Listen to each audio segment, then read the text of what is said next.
اور جس نے اپنے نفس کو ہرا دیا، شکست دیا، تو اس کی عقل اتنی پاورفل ہوتی ہے کہ وہ ہزاروں کو زیر و زبر کر سکتا ہے اور دنیا کے بڑے فیصلے لے سکتا ہے۔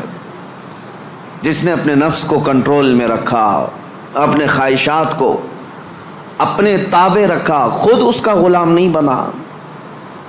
میرے عزیزو، قرآن کی ایک آیت میں آپ کو بتاتا ہوں، کتنا بڑا لفظ اللہ تعالیٰ نے قرآن میں فرمایا، توجہ، کتنا بڑا لفظ ہے یہ۔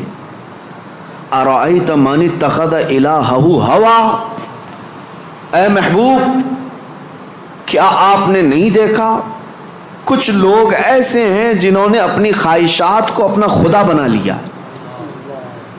معبود، الہ کا مطلب ہے معبود، جس کی عبادت کی جائے اس کو کیا کہتے ہیں؟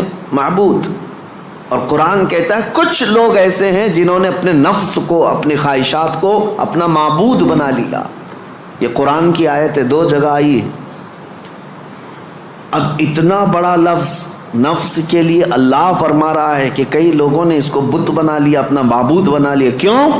اس لیے کہ یہ وہی کرتے ہیں جو ان کا نفس چاہتا ہے، تو گویا کہ اس کی عبادت کر رہے ہیں، خواہشات کی پیروی کر رہے ہیں۔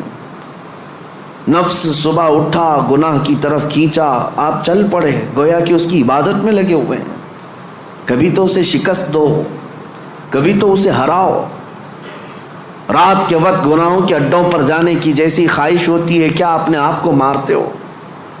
میں تمہیں بتاؤں، خواہشات تو بہت دور کی بات ہے، گناہوں کی خواہشات بہت دور کی بات ہے۔ سیدنا ابو بکر شبلی رحمۃ اللہ تعالی علیہ سلسلہ قادریہ کے بڑے مشہور بزرگ ہیں، جن کے نام سے ہم شجرے میں پڑھتے ہیں، بہر شبلی شیر حق دنیا کے کتوں سے بچا۔ وہ حضرت ابو بکر شبلی جب رات کے وقت عبادت کے لیے آتے تھے تو اپنی آنکھوں میں نمک کا سرما لگاتے تھے۔ کیوں؟ صرف اس لیے کہ نیند اگر آئی تو گویا کہ میں اپنی خواہش کا غلام ہو گیا، اپنے رب کا نہیں۔ عبادت اس کی ہو رہی ہے اور میں خواہش کے پیچھے چل رہا ہوں۔ حالانکہ نیند جو ہے یہ فطری چیز ہے، کسی کو کہیں پہ بھی آ جاتی ہے۔ اولیاء کاملین تو اس سے بھی اپنے آپ کو بچاتے تھے کہ وہ آنکھوں میں نمک پھیر لیتے تھے، جس سے آنکھوں میں خون نکل آتا تھا۔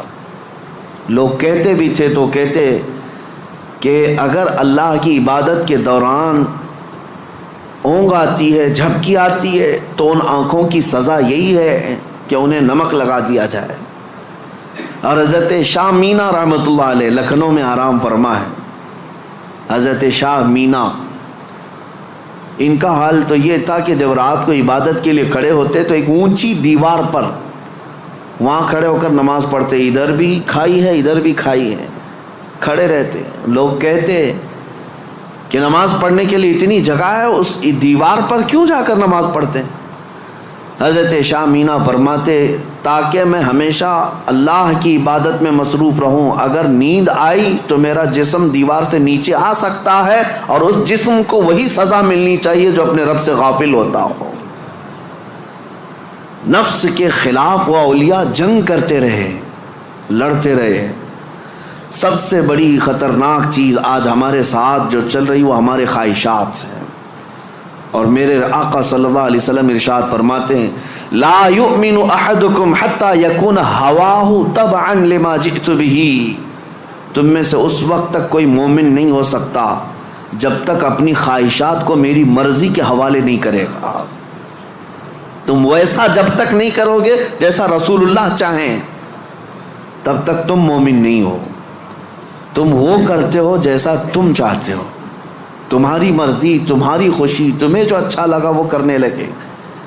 یہ مومن کامل کی علامت نہیں۔ مومن کامل وہ ہے جو اپنی زندگی میں وہ کرے جو رسول پسند کرے، ان کی مرضی کے مطابق۔ میرے عزیزو، خواہشات یہ لامتناہی سلسلہ ہے، نہ ختم ہونے والا سلسلہ ہے۔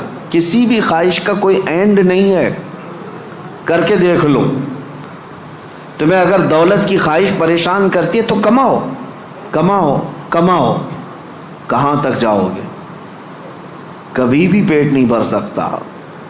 نبی پاک صلی اللہ علیہ وسلم ارشاد فرماتے ہیں قبر کی مٹی ہی اس کا پیٹ بھر سکتی ہے۔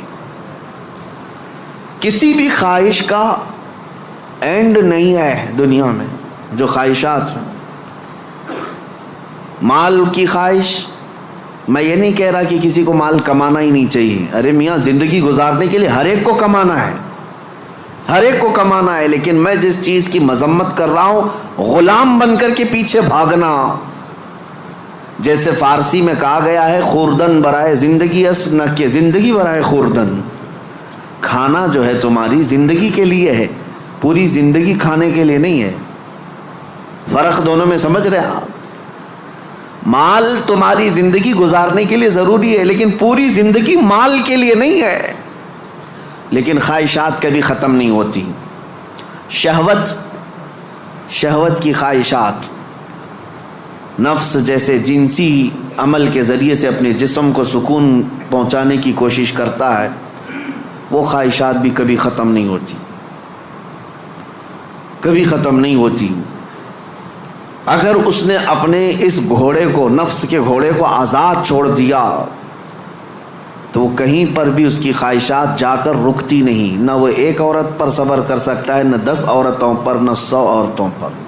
اگر اس نے اپنے خواہشات کے اس گھوڑے کی لگام نہیں پکڑی تو کہیں اینڈ نہیں ہے اس کا، کہیں اینڈ نہیں ہے۔ مرنے کے وقت بھی یہ خواہشات اسے گناہ کی طرف لے جا سکتی ہیں۔ یہ شرمگاہ کی خواہشات اور زبان کی جو خواہشات ہیں، چٹکارا جس کو کہتے ہیں، لذت، اس کا بھی کوئی اینڈ نہیں۔ میں نے ایک ایسے صاحب کو بھی دیکھا، ان کے بیٹے میرے ساتھی تھے، وہ تو مذاق میں کہتے تھے کہ ان کے باپ ICU میں تھے، جس دن ان کا انتقال ہونا تھا اس دن بھی وہ بریانی منگوا رہے تھے ICU میں۔ تو یہ تو ایک نارمل سی بات تھی، ہنس کر کے وہ کہہ رہے تھے، لیکن وجہ یہ تھی کہ وہ ایڈکٹ تھے بریانی کے، کھانے کے، گوشت کے۔ تو ایک لمٹ ہوتی ہے کسی آدمی کی، لیکن اگر اس نے خواہشات کو آزاد چھوڑا تو وہ کہیں پر بھی جا کر نہیں رک سکتا، نہ ICU، نہ آپریشن، نہ کوئی چیز، اسے کوئی چیز نہیں روک سکتی سوائے موت کے۔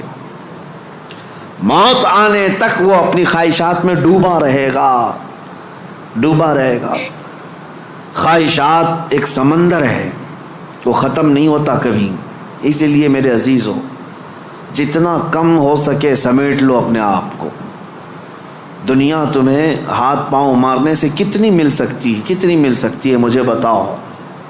تم زیادہ سے زیادہ کس قدر اپنے آپ کو دنیا میں خوش رکھ سکتے ہو ان خواہشات کو پورا کر کے؟ کبھی نہیں۔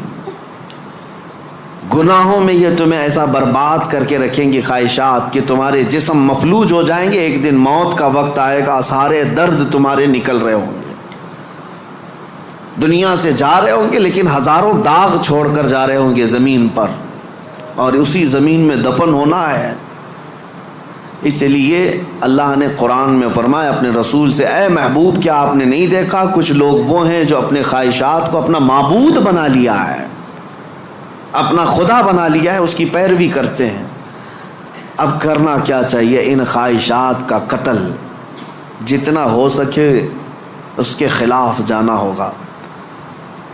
ظاہر سی بات ہے، یہ رات کے وقت ذکر کی طبیعت کس کی چاہتی ہے؟ وہ لوگ جن پر اللہ فضل فرمائے، ورنہ اکثر کا جسم آرام چاہتا ہے، دنیا کی طرف جسم کھینچتا ہے، لیکن تم نے اس کو ٹھکرایا اور اللہ کے ذکر کو اپنایا، یہ آپ نے اپنے خواہشات کے خلاف کیا ہے۔ اس کے اجر میں کیا ہے؟ سیدھے قرآن کہتا ہے جنت اس کا ٹھکانہ ہے، جنت اس کا ٹھکانہ ہے۔ حضور پاک صلی اللہ تعالیٰ علیہ وسلم فرماتے، جانتے ہو اپنے صحابہ سے اللہ کو سب سے زیادہ پسندیدہ چیزیں کیا ہیں؟ اللہ سب سے زیادہ کیا چیز پسند کرتا ہے بندوں میں؟ اس میں حدیث پاک میں ہے، ننگوں کو کپڑا پہنانا، بھوکوں کو کھانا کھلانا، یہ اللہ کو بہت پسند ہے۔ لیکن ایک اور چیز ہے، رب تعالیٰ فرماتا ہے جب دنیا سو رہی ہو اور تم کھڑے ہو جاؤ اللہ کی بارگاہ میں، یہ اس کو اتنا پسند ہے رب تبارک و تعالیٰ کو۔ سارے عمل میں ساری اداؤں میں اسے پسند ہے. کیوں؟ خالص بندہ رب کے لیے کھڑا ہوا ہے ساری خواہشات کو چھوڑ کر کے، خواہشات کو چھوڑ کر. اب آؤ، جن لوگوں نے خواہشات کی پیروی کی ان کی ایک چھوٹی چند مثالیں میں آپ کے سامنے رکھتا ہوں. ایسی ہلاکت کہ سب کچھ ختم ہو جاتا ہے. میرے عزیزو، سلطان الاولیاء سیدنا غوث اعظم جیلانی بغدادی رضی اللہ تعالیٰ عنہ ارشاد فرماتے ہیں، جس شخص کو اپنی خواہشات پر قابو نہیں، اس کا نفس اسے کفر تک لے جا سکتا ہے، اس کا نفس اسے شرک تک لے جا سکتا ہے اور اسے کافر بنا کر دنیا سے لے جائے گا. ایسے حالات بھی ہم نے دیکھے. خواہشات نے انسان کو کافر بھی بنا دیا. کبھی مال کی خواہش، کبھی عورت کی خواہش، کبھی کسی اور چیز کی خواہش.